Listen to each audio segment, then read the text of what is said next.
आज हम स्टडी करेंगे relationship between total utility and marginal utility. पहले वाले वीडियो में हमने स्टडी किया था टोटल यूटिलिटी क्या होती है, मार्जिनल यूटिलिटी क्या होती है, इसको कैसे टेबल को हम प्रिपेयर करते हैं, how to prepare the schedule, graph कैसे बनाते हैं हम इसका, क्या होता है टीयू और क्या होता है एमयू, दोनों के बारे में मैंने डिटेल में एक्सप्लेन किया है। और आज हम स्टडी करेंगे रिलेशनशिप के बारे में कि इन दोनों के बीच में क्या रिलेशनशिप है। इस रिलेशनशिप को हम एक टेबल से समझेंगे।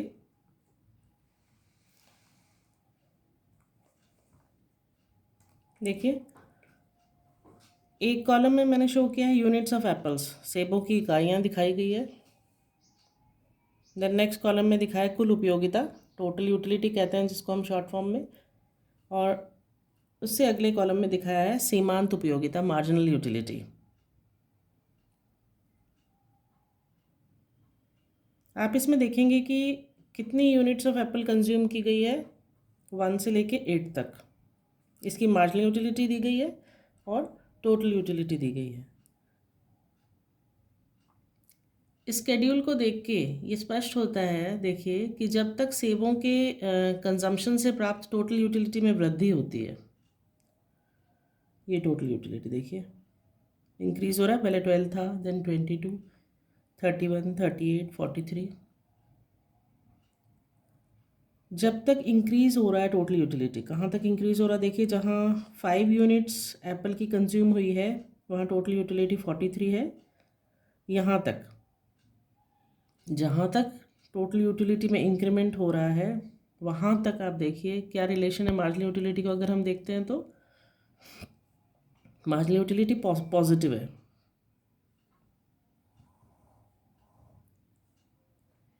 फाइव यूनिट तक देखिए टोटल यूटिलिटी बढ़ रहा है, तो मार्जिनल यूटिलिटी यहाँ पर क्या है, पॉजिटिव। आप इसको लिख सकते हैं पॉजिटिव,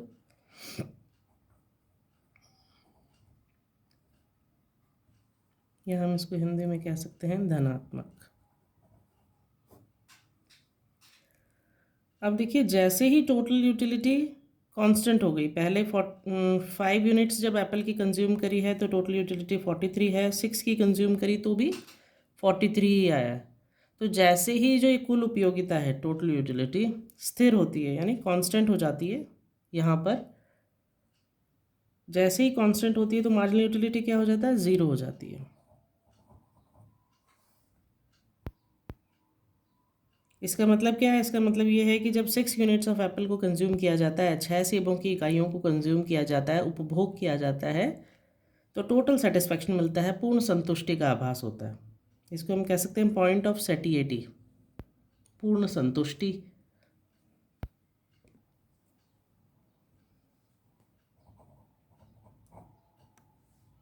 पूर्ण संतुष्टि का बिंदु कह सकते हैं हम इसे।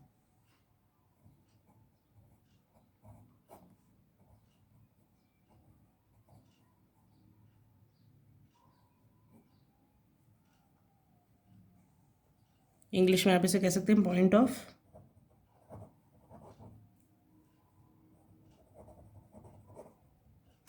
सेटिएटी। ठीक है। अब जब 7th unit of Apple consume किया जाता है, जब 7वां यूनिट उपभोग किया जाता है,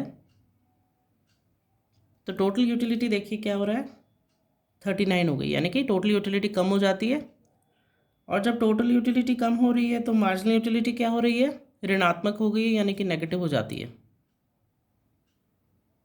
तो इसका मतलब क्या हुआ कि अगर 6 यूनिट के बाद जब 7th यूनिट एप्पल की सेब की कंज्यूम करी, उपभोग करा जब इसको, तो उपयोगिता नहीं मिली। उपयोगिता के स्थान में फिर क्या हो गया, अनुपयोगिता मिलती है, नेगेटिव हो जाता है। इसका जो रिलेशन हम यहाँ पर कह सकते हैं ये क्या हो गया, नेगेटिव हो गया, यानी कि ऋणात्मक हो गया।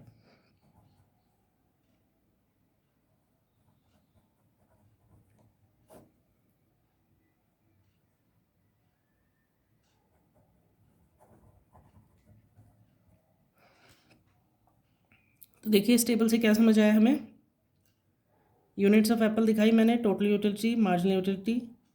यूनिट्स ऑफ एप्पल, सेबों की इकाइयों का जब कंजम्पशन बढ़ रहा है, जब एक इकाई सेब की एक इकाई का उपभोग किया जाता है तो मार्जिनल यूटिलिटी है 12। और टोटल यूटिलिटी भी है 12।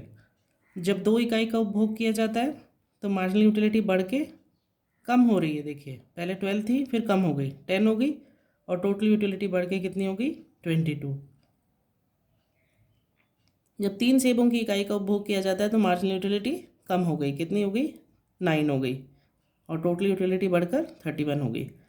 इसी तरह जब 1 2 3 4 5 यूनिट्स इकाइयों सेबों की इकाइयों का उपभोग किया जाता है तो मार्जिनल यूटिलिटी कम हो रही है। देखिए पॉजिटिव है लेकिन कम हो रही है, और टोटल यूटिलिटी बढ़ रही है।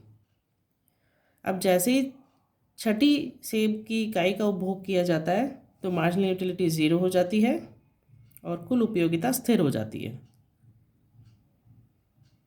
जब एक और सेब की इकाई का उपभोग किया जाता है, यानी कि जब 7 सेबों की इकाइयों का उपभोग किया जाता है, तो सीमांत उपयोगिता जो पहले पॉजिटिव थी 0 हुई, फिर क्या हो जाती है, वो ऋणात्मक हो जाती है, नेगेटिव हो जाती है। इसका मतलब ये है कि सीमांत उपयोगिता ऋणात्मक हो जाती है और टोटल यूटिलिटी जो पहले बढ़ रही थी वो अब कम होने लग गई, घटने लग गई।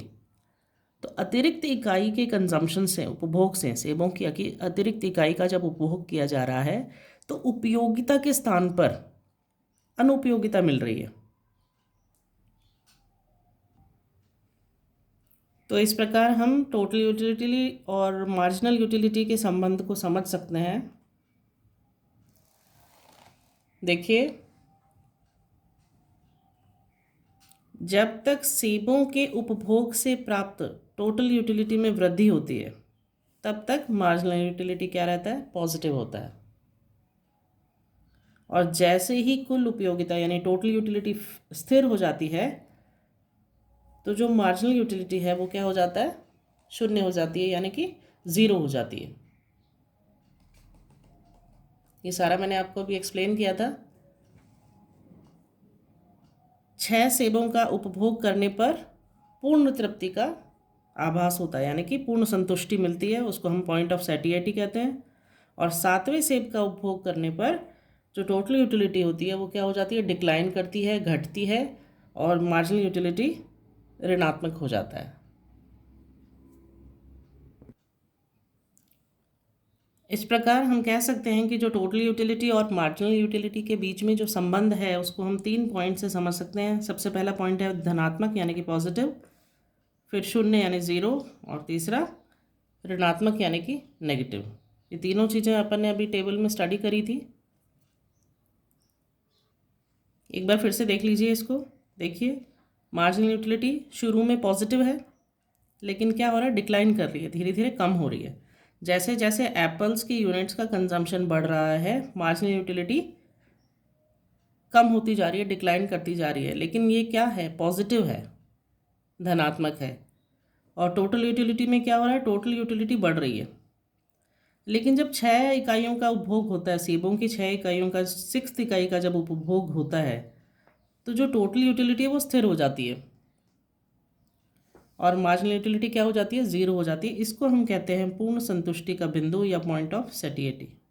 अब इस पॉइंट के बाद अगर कंज्यूमर 1 यूनिट और उपभोग करता है, 1 इकाई सेब की 1 इकाई का और उपभोग करता है तो मार्जिनल यूटिलिटी क्या हो जाती है, नेगेटिव हो जाती है, ऋणात्मक हो जाती है। और टोटल यूटिलिटी जो पहले बढ़ रही थी वो कम हो जाती है। तो 3 तरह से इसका संबंध स्टडी किया जा सकता है। पहला पॉइंट है ये धनात्मक है, फिर 0 है, और तीसरा नेगेटिव है। अब इसको हम समझते हैं ग्राफ से। ये तो हमने टेबुलर फॉर्म में समझा था रिलेशनशिप को, अब इसका एक ग्राफ बनाएंगे, वक्र बना के हम समझेंगे क्या टोटल यूटिलिटी और मार्जिनल यूटिलिटी के बीच में संबंध है। जब हम ग्राफ बनाएंगे तो उसमें हम सेबों की इकाइयाँ दिखाएंगे एक्स एक्सिस पर, और वाई एक्सिस पर हम दिखाएंगे कुल उपयोगिता और सीमांत उपयोगिता, टोटल यूटिलिटी और मार्जिनल यूटिलिटी। एक कर्व टोटल यूटिलिटी का बनेगा और दूसरा कर्व मार्जिनल यूटिलिटी का बनेगा, और दोनों के संबंध को हम कर्व से समझेंगे। देखिए यहाँ एक्स एक्सिस है, ये 0x, इसके ऊपर सेबों की संख्या को दिखाया है मैंने, और ये वाई एक्सिस है 0y, यहाँ पर उपयोगिता दिखाई गई है, total utility and marginal utility. तो सबसे पहले हम कर्व बनाते हैं टोटल यूटिलिटी का। टेबल को देख के हमें बनाना है। देखिए जब सेबों की 1 इकाई का कंजम्पशन हुआ है तो टोटल यूटिलिटी हमारी कितनी दी गई है। टेबल को अगर आप देखेंगे तो टोटल यूटिलिटी 12 दी गई है। तो यहाँ पे करीब हम एक डॉट लगा लेंगे। सेब की 1 इकाई के कंजम्पशन पे टोटल यूटिलिटी आ रही है 12। जब 2 इकाई का उपभोग किया जाता है तो ये आती है 22 और 3 इकाई के उपभोग में आ रहे हैं 31, 4 इकाई के उपभोग में ये है 38, 5 इकाई के उपभोग में ये है 43 और छठी इकाई के उपभोग में भी 43 ही है। और जब 7th यूनिट कंज्यूम की जा रही है तो ये कम हो गई है 39 और 8th यूनिट के कंजम्पशन पे ये कम हो गई 32। अब हमें क्या करना है, इनको डॉट्स को मिला लेना है।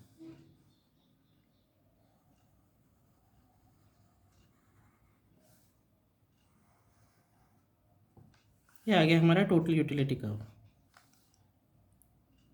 इसको आप 0 से भी शो कर सकते हैं कि जब 1 यूनिट के कंजम्पशन पे ये 12 था यानी 0 पे कुछ नहीं था, तो आप यहाँ से भी इसको दिखा सकते हैं। अब इसी तरह हम बनाएंगे मार्जिनल यूटिलिटी कर्व को, सीमांत उपयोगिता कर्व को। देखिए सीमांत उपयोगिता 1 इकाई पे कितना है, 1 इकाई पे ये भी 12 है, यानी यहीं से स्टार्ट हो रहा है। ये भी 1 इकाई पे 12 है। सेब की 2 इकाई का जब कंजम्पशन किया जा रहा है तो ये हो जाता है 10। 3 इकाई के कंजम्पशन पे ये होता है 9। देन फिर 4 इकाई पे हो जाता है 7, फिर ये हो जाता है 5, फिर ये हो जाता है 0, फिर ये हो जाता है माइनस में। नीचे हम माइनस में शो करेंगे, ये आ गया माइनस में 4 और 8th यूनिट पे ये माइनस में आ जाता है 7। इन डॉट्स को भी जब हम जोड़ेंगे तो ये आ गया हमारा मार्जिनल यूटिलिटी कर्व। तो आप देखिए कि जब सेबों की 6 इकाई का कंजम्पशन हुआ है, उपभोग हुआ है, तो जब 6 इकाई का कंजम्पशन हुआ है तो टोटल यूटिलिटी कितना है। टोटल यूटिलिटी सबसे ज़्यादा है यहाँ पर, इसको हम नाम दे देते हैं एम पॉइंट। यहाँ पर अधिकतम कुल उपयोगिता आप लिख लीजिए, यहाँ पर अधिकतम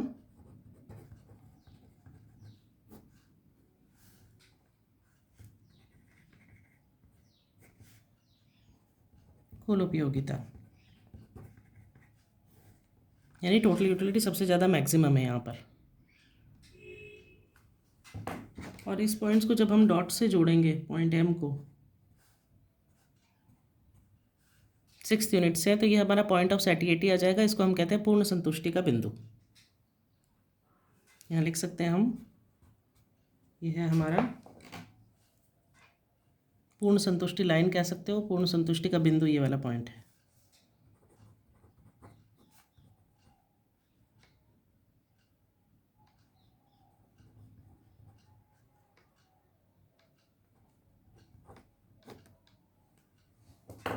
बिंदु दिखाना चाहें तो आप इसको ऐसे दिखा सकते हैं कि ये जो पॉइंट है ये पूर्ण संतुष्टि का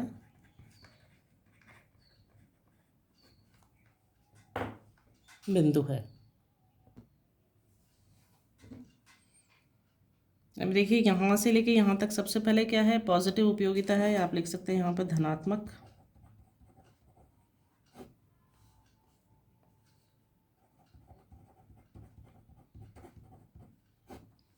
उपयोगिता, ये T U total utility curve, ये मार्जिनल यूटिलिटी कर्व, और यहाँ पर क्या होगा, नेगेटिव हो गई तो ये हो गया ऋणात्मक सीमांत उपयोगिता।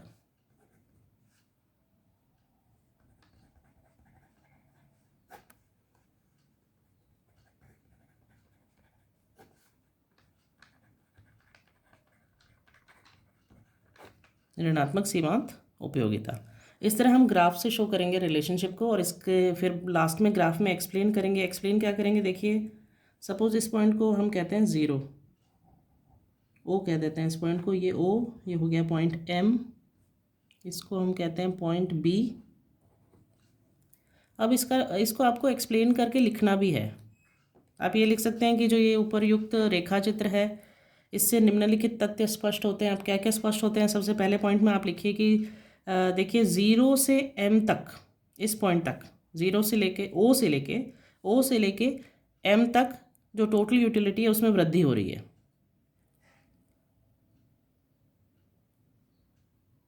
ठीक है, धीरे धीरे वृद्धि हो रही है, यानी घटती हुई दर से वृद्धि हो रही है, लेकिन जो परंतु एम बिंदु है, एम बिंदु के पश्चात जो टोटल यूटिलिटी वक्र है, जो टीयू कर्व है, उसमें डिक्लाइन शुरू हो गया है, ह्रास प्रारंभ हो जाता है। तो आप फर्स्ट पॉइंट ये लिखेंगे। सेकंड पॉइंट में आप क्या लिखेंगे, जो टोटल यूटिलिटी है, कुल उपयोगिता है, एम पॉइंट पर सबसे ज़्यादा है, सबसे अधिक है यहाँ पर। और जब ये एम पॉइंट पर सबसे ज़्यादा है, उस समय बी पॉइंट पर जो मार्जिनल यूटिलिटी है, सीमांत उपयोगिता है, वो क्या है, 0 है, 0 है। थर्ड पॉइंट आप क्या लिखेंगे, थर्ड देखिए, बी बिंदु के पश्चात, इसके पश्चात सीमांत उपयोगिता जो मार्जिनल यूटिलिटी है वो क्या हो रही है, नेगेटिव हो रही है, ऋणात्मक हो जाती है। बी बिंदु के पश्चात मार्जिनल यूटिलिटी नेगेटिव हो जाती है, ऋणात्मक हो जाती है। और एम बिंदु के बाद में, इसके पश्चात टोटल यूटिलिटी घट रही है, पहले बढ़ रही थी, अब क्या हो गया, घट रही है। फिर आप बताएंगे कि पूर्ण संतुष्टि का बिंदु क्या होता है। पूर्ण संतुष्टि का बिंदु यानी पॉइंट ऑफ सेटिस्फेक्शन या पॉइंट ऑफ सेटिएटी वह पॉइंट होता है जहाँ पर टोटल यूटिलिटी तो मैक्सिमम होती है, लेकिन जो मार्जिनल यूटिलिटी है वो क्या हो जाती है, 0 हो जाती है। तो इस प्रकार से आपको पहले टेबल प्रिपेयर करना है, फिर ग्राफ बनाना है, ये वक्र बनाना है, और वक्र बनाने के बाद उसका एक्सप्लेनेशन करना है, पूरा एक्सप्लेन करके बताना है आपको। जो ये पॉइंट्स मैंने आपको वर्बली बताया वो पॉइंट्स आपको लिख के बताने हैं। ये